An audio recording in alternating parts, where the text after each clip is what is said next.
कभी ऐसा लगा है कि ऑफिस में सबसे पहले आते हैं और सबसे आखिर में जाते हैं, सारी डेडलाइंस टाइम पर पूरी करते हैं, यहाँ तक कि वीकेंड्स पर भी मेहनत करते हैं। लेकिन जब साल के आखिर में प्रमोशन की बात आती है तो बाजी कोई और मार ले जाता है। शायद वही इंसान जो दिन भर बस बॉस के आसपास घूमता नजर आता है। तो सवाल यही उठता है कि क्या कॉर्पोरेट दुनिया में सच में मेहनत की कीमत चापलूसी से कम है? ये एक ऐसा सवाल है जो लगभग हर मेहनती प्रोफेशनल के मन में कभी ना कभी तो जरूर खटकता है। हम सब ने बचपन से एक ही बात सीखी है कि बस मेहनत करो, फल जरूर मिलेगा। लेकिन कॉर्पोरेट दुनिया का एक कड़वा सच ये है कि यहाँ सिर्फ मेहनत करना ही काफी नहीं है। यहाँ फल उसे मिलता है जो अपनी मेहनत को सही तरीके से, कह सकते हैं, बेचना जानता हो। तो चलिए सबसे पहले उस सबसे बड़ी गलतफहमी का पर्दाफाश करते हैं जो कई लोगों के करियर को आगे बढ़ने से रोक देती है। और वो गलतफहमी है ये सोचना कि मेरा काम अपने आप बोलेगा। इस बात को ना अच्छी तरह से समझ लेना जरूरी है।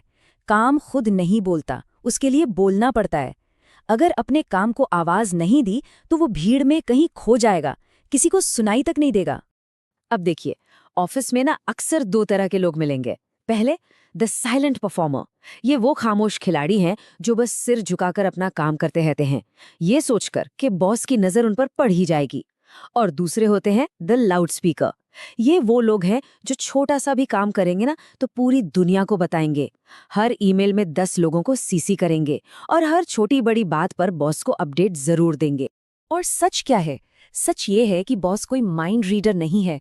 उनके पास भी तो दर्जनों जिम्मेदारियां हैं, इतना समय नहीं कि वो हर किसी के काम पर नजर रख सकें।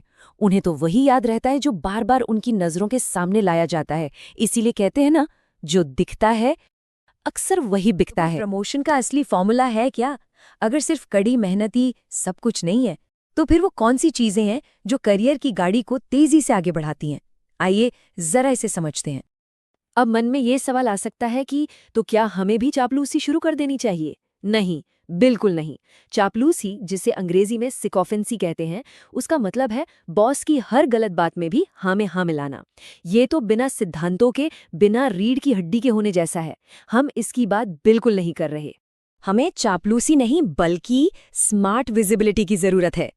इसका मतलब क्या है? इसका मतलब है चतुराई से अपने काम को सही लोगों के सामने लाना। ये समझना कि कंपनी में बड़े फैसले कौन लेता है और उनके साथ एक प्रोफेशनल रिश्ता बनाना, ताकि जो अच्छा काम हो रहा है वो अंधेरे में ना रह जाए। अब जो सामने आने वाला है वो शायद चौंका देगा, लेकिन ये कॉर्पोरेट प्रमोशन का एक रिसर्च पर आधारित सच है। इसे कहते हैं PIE मॉडल। अब इसके मुताबिक प्रमोशन में आपके परफॉर्मेंस यानी आपके असल काम का रोल सिर्फ 10% होता है। जी हाँ, सिर्फ 10%। 30% हिस्सा आपकी इमेज का होता है, मतलब लोग आपको कैसा प्रोफेशनल समझते हैं, आपकी रेपुटेशन कैसी है। और सबसे बड़ा 60% हिस्सा होता है एक्सपोजर का। इसका मतलब यह है कि कितने सही और जरूरी लोग आपके काम के बारे में जानते हैं। एक बार फिर सोचिए, आपका काम कितना अच्छा है, इससे कहीं ज्यादा जरूरी यह है कि कितने असरदार लोग ये जानते हैं कि आपका काम अच्छा है। ये 60% वाला आंकड़ा देखकर हो सकता है थोड़ा गुस्सा आए या निराशा हो, लग सकता है कि सारा सिस्टम ही अनफेयर है। लेकिन रुकिए, इसे एक बुरी खबर की तरह देखने के बजाय एक सीक्रेट कोड की तरह देखिए। अब जब हमें गेम का ये सबसे बड़ा नियम पता चल ही गया है, तो हम इसे अपने फायदे के लिए इस्तेमाल कर सकते हैं। तो अब निराश होने का नहीं, बल्कि स्मार्ट तरीके से खेलने का समय है। ज्यादातर लोग क्या करते हैं? वो विक्टिम मोड में चले जाते हैं, सिस्टम को कोसते हैं, पॉलिटिक्स को बुरा भला कहते हैं। लेकिन सच तो ये है कि पॉलिटिक्स हर जगह है। एक कंपनी छोड़कर दूसरी में जाने से कुछ नहीं बदलने वाला। इसलिए शिकायत करने की जगह अब खिलाड़ी बनना होगा। तो इस खेल को स्मार्ट तरीके से खेलने के 3 सुनहरे नियम हैं। पहला, अपने काम को विजिबल बनाइए। अब इसका मतलब ढिंडोरा पीटना नहीं है, बल्कि स्ट्रेटेजिक कम्युनिकेशन है। जैसे कि वीकली रिपोर्ट्स भेजिए जिसमें उपलब्धियां साफ दिखें। मीटिंग्स में अपनी बात रखिए। और एक बात याद रखिए, अगर मीटिंग में चुप हैं तो आप उस कमरे में होकर भी नहीं हैं। दूसरा, अपने बॉस के गोल्स को अपना मिशन बनाइए। समझिए कि उनके लिए क्या जरूरी है और उन्हें दिखाइए कि आप उनकी सफलता में कैसे मदद कर रहे हैं। और तीसरा, अपना नेटवर्क अपनी टीम से बाहर फैलाइए। सोचिए, जब कंपनी में बॉस के अलावा 10 और लोग आपके काम को जानते और सराहते हैं, तब असली वैल्यू बनती है। और अब सबसे ज़रूरी बात पर आते हैं।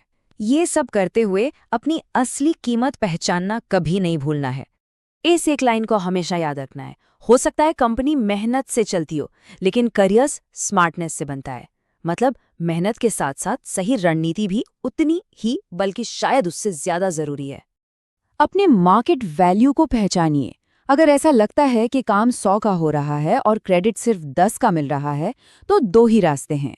या तो इस खेल को खेलना सीखिए, या फिर ऐसी जगह जाइए जहां टैलेंट की सही कद्र हो। तो इस पूरी चर्चा के बाद सवाल सिर्फ ये नहीं है कि किसी की कहानी क्या है। असली सवाल तो ये है कि इस कॉर्पोरेट खेल को समझने के बाद अगली चाल क्या होगी।